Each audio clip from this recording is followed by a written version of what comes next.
Take a look at what presidential candidate Vivek Ramaswamy, and now a senior member of the future Trump administration, has to say about what Israel needs to do if they're waiting for American approval.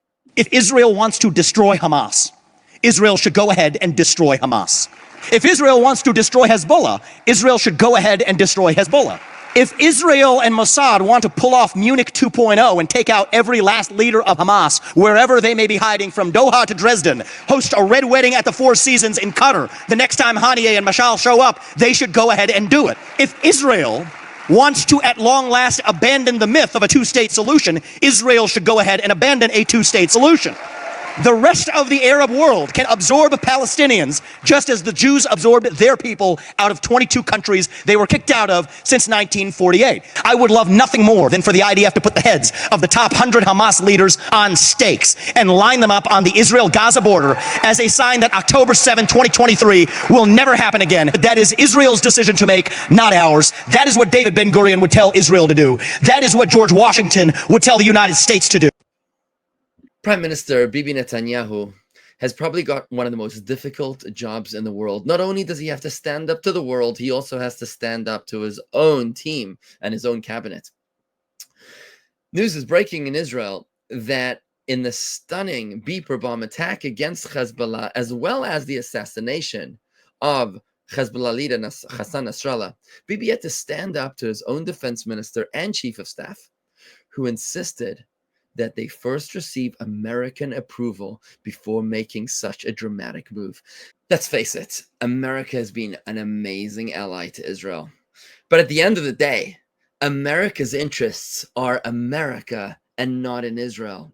In 1956, when Israel had conquered the Sinai Desert, America placed Israel under tremendous pressure to give up the Sinai Desert, give it to Egypt, with an international guarantee by America that Egypt would never block Israeli shipping through the Straits of Tiran towards Eilat in the Red Sea. Fast forward just 11 years later, in June of 1967, May of 1967, Egypt shut down the Straits of Tiran to Israeli shipping in violation of the American guarantee. Israel came running to America. You've got to stop them. And if not, we're going to do something about it. And instead of standing by their word, America simply tried to pressure Israel into not declaring war in Egypt. Thank God Israel didn't listen. In fact, something very interesting happened many years later, that it came out that American diplomats said that in 1956, our job was to threaten you, Israel, to give up, to move out of the Sinai Desert, but you weren't supposed to listen to us. Another interesting example is in 1994, the Budapest Memorandum. Ukraine was the third largest stockpile of nuclear weapons in the world. America, in the Budapest Memorandum, pressured Ukraine to give up their nuclear arsenal on the guarantee by America that Russia would never invade Ukraine. And they did. Ukraine gave up on its nuclear arsenal, and tragically, just a couple years ago, when Russia invaded Ukraine, America was nowhere to be found.